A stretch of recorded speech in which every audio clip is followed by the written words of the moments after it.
Commencez votre randonnée avec les jardins familiaux de Candian avec une partie du café. L'histoire du café de Ceylan est encore plus longue que celle du thé de Ceylan. À l'aube du café de Ceylan, les Néerlandais ont commencé à planter du café en 1780 comme culture commerciale, puis les Britanniques l'ont repris. Les planteurs bénéficièrent d'un énorme soutien du gouvernement colonial et continuèrent à étendre les plantations de café. Fruit à pain apporté au Sri Lanka par les Néerlandais, le plus ancien arbre à pain se trouve dans les locaux du fort hollandais de Galles. Il existe différentes recettes de fruits à pain populaires au Sri Lanka, notamment ce curry. À part ça, les gens adorent manger du fruit à pain bouilli avec du kata sambola. Le fruit à pain frit enrobé de sucre caramel est une autre recette à essayer avec le fruit à pain. Ceci est également appelé chips de fruits à pain. Avec en toile de fond des rizières en terrasse à couper le souffle, des jardins familiaux biologiques avec des unités de compostage, des fermes communautaires et un temple bouddhiste, c'est unique dans la culture kandienne. Le Sri Lanka est un fournisseur de noix d'arec sur le marché mondial. Un des ingrédients de la mastication de la noix de Bethel. Le trekking signifie un voyage à pied suivant des sentiers dont beaucoup sont utilisés depuis des décennies, en montant et en descendant simplement dans les hautes montagnes en traversant des villages, des cols élevés, des forêts denses, des plantations de thé, des vallées, des cours d'eau, etc. C'est une activité populaire que les touristes apprécient. Le trekking en village vous offre une expérience unique de courtes randonnées à travers la campagne et les rizières. Ce sera l'occasion idéale d'explorer la vie typique des villages du Sri Lanka. Nous proposons ces circuits sous forme d'excursion d'une demi-journée. La chaîne des Kenkukels abrite jusqu'à 128 espèces d'oiseaux, dont 17 sont endémiques, ce qui en fait un point chaud pour l'observation des oiseaux. Le nombre total d'oiseaux endémiques au Sri Lanka est d'environ 27 oiseaux mais selon des listes de contrôle différentes. Certaines des espèces endémiques spéciales de Knuckles Range sont le Yellow-fronted barbet, Dusky Blue Flycatcher, Ceylon lorikeet, Ceylon grackle, Yellow-eared bulbul and Layard's parakeet.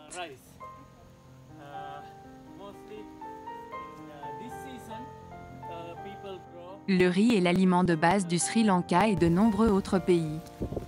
Plus de 2000 variétés de riz traditionnelles différentes sont cultivées au Sri Lanka. Presque toutes ces variétés de riz traditionnelles ont été cultivées de manière biologique dans des conditions naturelles, sans application de produits agrochimiques ni d'engrais inorganiques. Par conséquent, la culture traditionnelle du riz est 100% respectueuse de l'environnement, car les agriculteurs traditionnels sri-lankais pratiquent des méthodes de production alimentaire durables.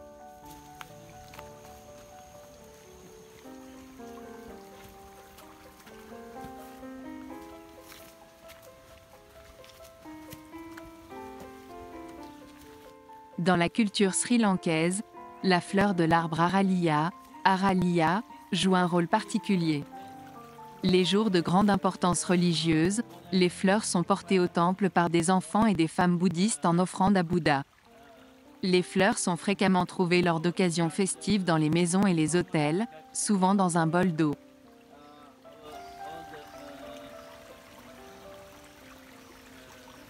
Sous l'arbre Aralia, c'est l'endroit où les chefs de village résolvaient les problèmes de leurs villageois pendant la période du royaume de Candian.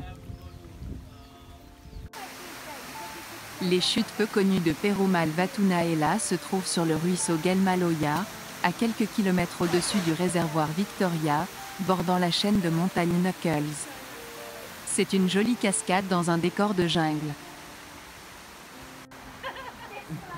Il existe 9 types d'espèces de poissons d'eau douce endémiques dans la chaîne de montagnes Knuckles.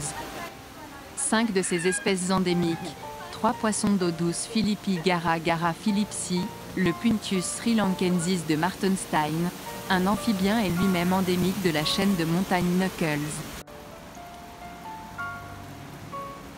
Les ruisseaux d'eau douce au courant rapide de la chaîne de montagnes Knuckles abritent une variété de beaux poissons qui, en règle générale, nagent rapidement si vous plongez vos pieds dans l'eau, nommé Gara ceylonensis, le poisson endémique réputé pour son utilisation dans les poissons spa, où il grignote les cellules mortes de la peau des pieds des visiteurs.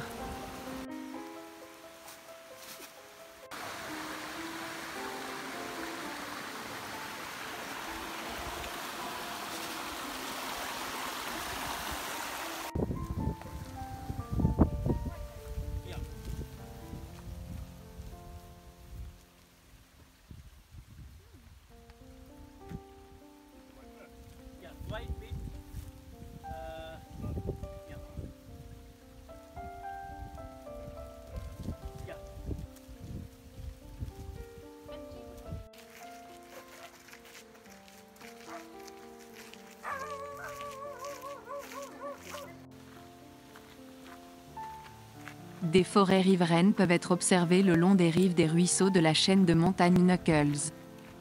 L'avantage de ces forêts est qu'elles agissent comme une ligne de défense contre l'érosion des berges des cours d'eau dus au courant d'eau et fournissent des sites de repos pratiques pour les animaux.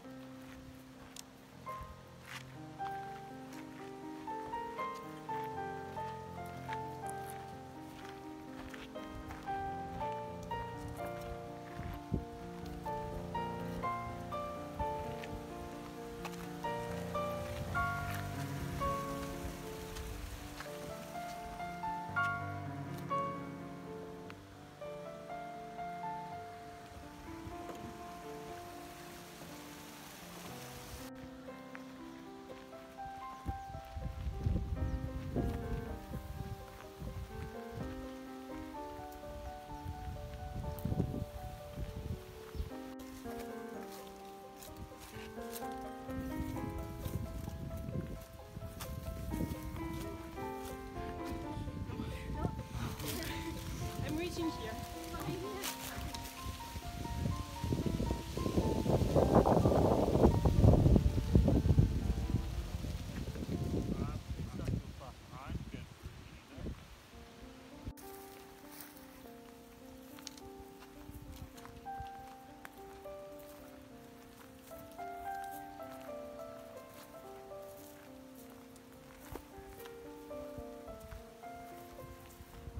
La culture du thé s'est installée dans les régions montagneuses du Sri Lanka, mais avec les changements politiques, certaines plantations de thé ont été abandonnées. Ces plantations de thé abandonnées entraînent une baisse de productivité et une érosion.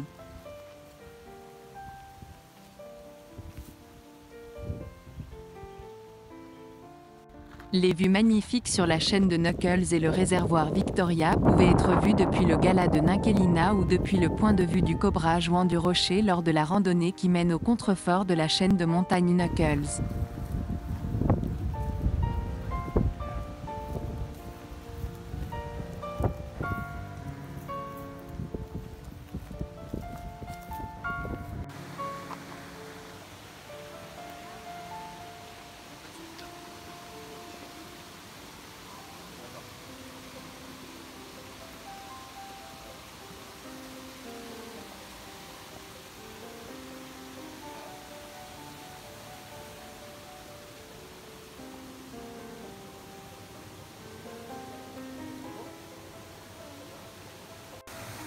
Nager dans une eau cristalline et à la vapeur est incroyable et les cascades étaient une expérience absolument formidable.